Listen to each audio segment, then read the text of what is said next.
इसमें गहमर में जो घटना हुई थी, जिसमें 3 लड़कों की नृशंस रूप से हत्या कर दी गई थी। पूर्व में रंजिश के कारण लगभग सेम ही उम्र के लड़के थे, उनके कारण ये घटना को अंजाम दिया गया था। इस घटना में 2 शव पूर्व में बरामद किए जा चुके थे। इसमें विक्की और सौरभ का शव था।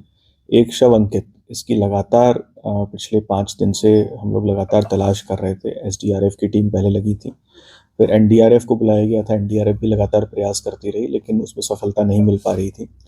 और फिर उसके बाद पंप लगा के इसको पानी निकालने का लगातार कल से ही प्रयास किया जा रहा था। तो जब पानी, क्योंकि तालाब बहुत बड़ा था, उसमें पानी निकलने में बहुत समय लगा और लगभग 14-15 घंटे से लगातार जब पंप चल रहा था, उसके बाद पानी जब कम हुआ तो अंकित का शव उसमें हमें तालाब में मिल गया है। उसका पंचायतनामा करके पोस्टमार्टम की कार्रवाई की जा रही है। पोस्टमार्टम वीडियोग्राफी एवं डॉक्टर्स के पैनल के द्वारा किया जाएगा। इसके लिए सीएमओ को पत्राचार किया गया है और इसमें अभी तक 3 आरोपी इसमें गिरफ्तार किए जा चुके हैं।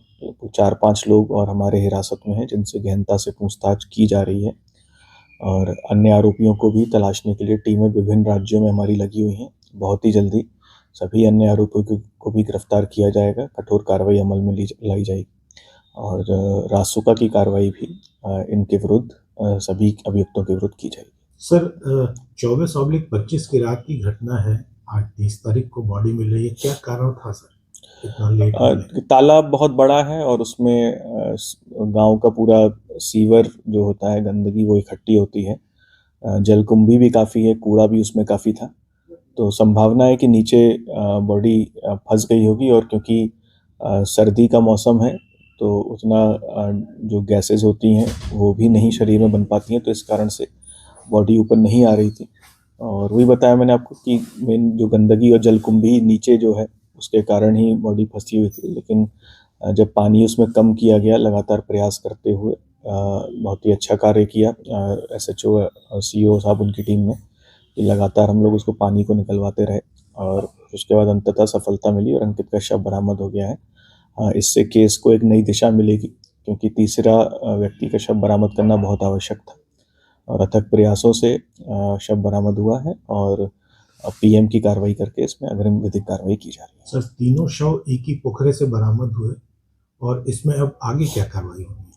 इसमें जैसा कि मैंने आपको बताया कि 3 अभियुक्तों की गिरफ्तारी हो गई है। अन्य जो भी अभियुक्त हैं उन पर भी हम लगातार काम कर रहे हैं। कुछ लोगों को हिरासत में लेकर पूछताछ की जा रही है और सभी साक्ष्यों का संकलन करते हुए और कठोर कार्रवाई जो भी आरोपी हैं उनके विरुद्ध की जाएगी। प्रथम दृष्टया हत्या के पीछे क्या कारण है? इसमें पूर्व की रंजिश है और दोनों ही लड़कों के ग्रुप थे।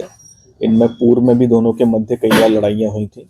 मुकदमे भी दोनों के मध्य पंजीकृत किए गए थे, तो उसी झगड़े के कारण ये घटना हुई। उस दिन रात में ये तीनों बच्चे जिनके साथ ये घटना हुई, ये पहले 10 बजे के लगभग उस गांव में गए थे।